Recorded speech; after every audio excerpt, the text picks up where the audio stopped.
acá en el hall de la Facultad de Humanidades y Ciencias Sociales, una serie de actividades, como te venía contando, y estoy con Marina Casares, docente investigadora amiga de la casa, además docente investigadora de la carrera de comunicación. La saqué de una de las tablitas, un poco para comentar la serie de actividades. Marina, muy buenas tardes, ¿cómo estás? Contanos, ¿de dónde salimos? Acá, que además fue muy interesante la ponencia de Hugo Amable sobre el trabajo de Rodolfo Walsh, ¿no? Sí, buenas tardes a todos, gracias por el espacio, gracias por ocuparse de estos temas y además otro rol. Yo estoy no solo como docente investigadora, sino como integrante del staff de la Secretaría de Investigación y estoy como apoyo en este eje que es semiótica y literatura. Un espacio que entramos ahora en la segunda instancia, recibió muchísimos trabajos, entonces dividieron en varios bloques, 3 bloques. El que acabamos de salir tiene que ver con, la primera fue súper interesante también, la literatura queer, la literatura contemporánea más actual. Fuimos a Córdoba, fuimos a literatura, a diversos autores que escuchábamos y nos devolvían en todos los casos análisis en donde uno podía escuchar lo que está pasando ahora, por ejemplo. Así que muy interesante. Y en relación a lo que venimos ahora, era el discurso de Rodolfo Walsh y el peronismo, con Hugo Amable, el discurso policial, sigue, acaban de aplaudir, todavía sigue Marina Clos, me parece que viene ahora un trabajo sobre Marina Clos, una autora de Misiones. Estaban hablando del policial, que también como a través de la narrativa policial podemos encontrar formas de moralidades, formas institucionales. Por supuesto que yo no soy experta en el asunto, solo estoy tratando de hacer alguna crónica para contarles a toda la audiencia y llevarle la atmósfera que vivimos acá, porque cada uno de los trabajos que vamos escuchando nos devuelven un montón de cosas que hablan de nosotros, digamos. Así que el eje en el que estábamos era semiótica y literatura. Esta mañana, Marina, además un poco tal vez más específico de la disciplina, vinculado un poco a la comunicación, ahí hubo varios trabajos y varios avances de investigación. Contanos un poco. Sí, esta mañana estuvimos ya ahí como ponente, yo y como comentarista también, estuvimos en el eje de comunicación, cultura y medios.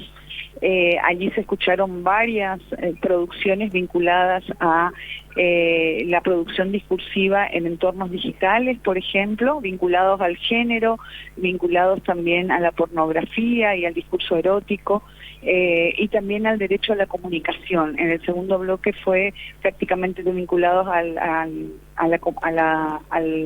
las desigualdades comunicativas, y el último bloque a la cultura y la comunicación, pensando en el Pombero y también en la producción de la Mura y el caso Loan. Fue muy interesante ese bloque, en el que estuvo el profesor Bondar allí y estuvo Juan Pablo Vitale también, devolviéndonos sobre lo que significa la cultura, el teatro comunitario, ¿sí? Y ahí planteando también lugares del decir vinculados a la comunicación, sobre todo. En relación al eje que a mí más me alcanza, que tiene que ver con el estudio de los medios y los entornos digitales, lo que compartimos esta mañana fueron avances vinculados, por ejemplo, a becarias sin, que no sabemos qué va a pasar, porque recordemos que tenían que entrar en vigencia en octubre, pues no va a pasar, aunque la UNAM se haga cargo. En el resto del país las otras universidades no van a tener becas sin, y tampoco sabemos hasta cuándo se va a extender. Así que lo que presentaron las becarias tenía que ver con un volver a revisitar en qué situación estamos en la instancia de las políticas públicas vinculadas a la comunicación, y allí las desigualdades comunicativas en relación a los entornos digitales en barrios particulares, que es donde va a trabajar Agustina Comjati, y también cómo aparecen representadas las personas con autismo o neurodivergentes, diría la autora Sofía Villalba, que nos planteaba una cosa en donde todos nos quedamos muy emocionados, muy conmovidos, porque ella lo habló en su doble condición, como investigadora, pero también en su condición de neurodivergente, y nos contaban cómo vienen trabajando esto en los medios. En mi caso, yo traje para compartir un trabajo sobre Canal 12 y cómo cuenta Canal 12 la conflictividad social. A mí me parece interesante porque escuchando lo que vos planteabas en ese trabajo, este tratamiento que tienen del conflicto casi descontextualizado y, ¿cómo decías vos? Enunciantes individuales, ¿sería? Sí, lo que yo planteo de Canal 12 es que primero nosotros hacemos un trabajo metodológico de triangulación, de análisis del discurso audiovisual, pero también hacemos análisis de contenido, entonces medimos cosas, es cuantitativo, contamos cosas.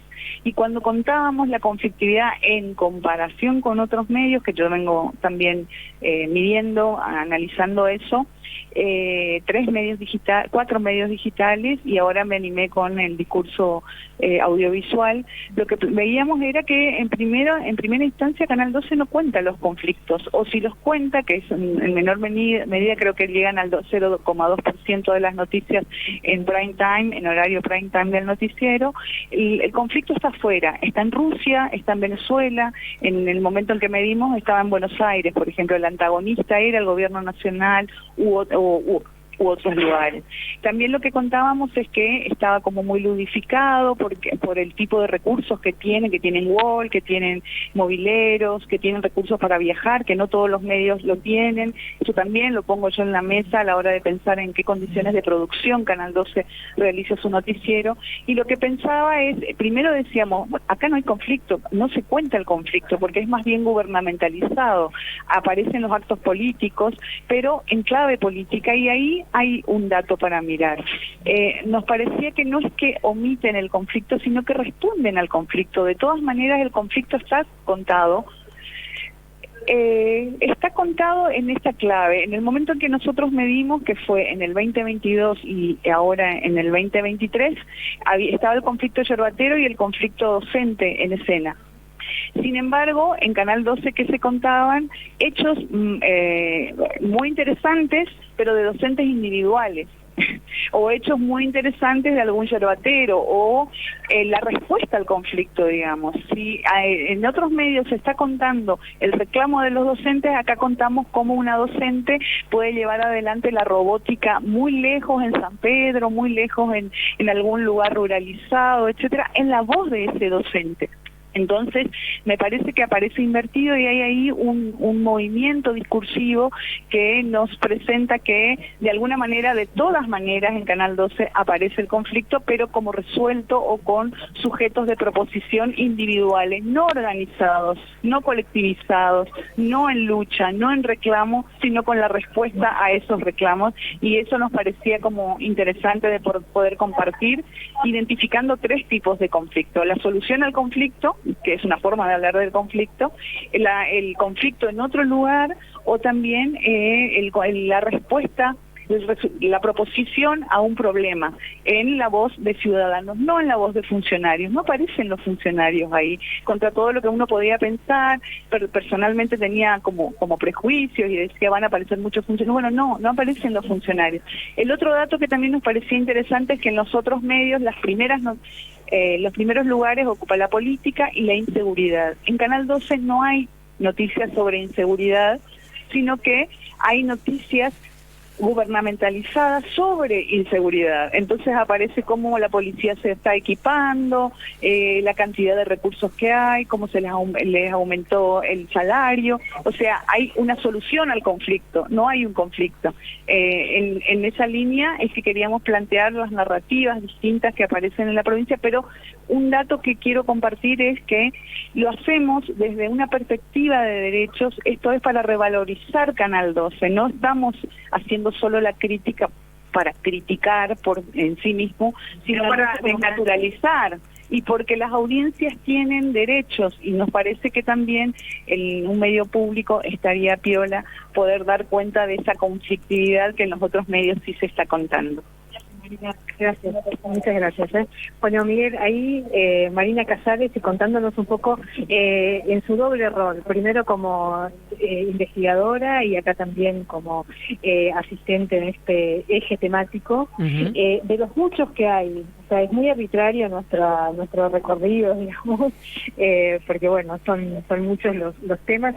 Acá, por ejemplo, frente a la facultad, en estos momentos, está funcionando un eje temático sobre conflictividades. Entonces hay como una especie de lo que antes era la clase pública, hoy está funcionando acá uno de los ejes, y bueno, a lo largo de toda la facultad, tanto acá en Tucumán como también en la sede de la Secretaría de Investigación, hay distintas mesas. Así que bueno, ahí queríamos compartir un poquito.